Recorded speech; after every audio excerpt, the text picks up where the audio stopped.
2 days orientation training program on the ill effects of indiscriminate use of pesticide and AESA-based IPM was organized by the Central Integrated Pest Management Center today. The program was attended by the chairperson Mariana Dakar at State Biological Control Laboratory, Upper Shillong.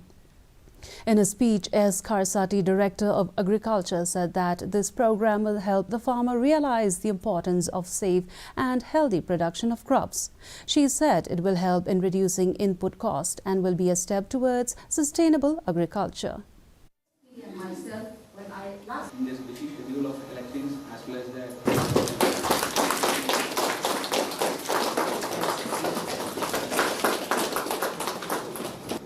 the government of India is very concerned that we as agriculture officers make the farmers aware of all the ill effects of indiscriminating use of pesticide.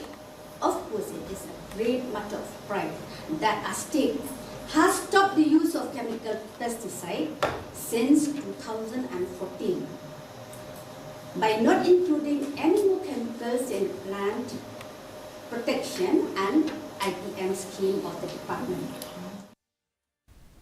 And now for the weather report. The max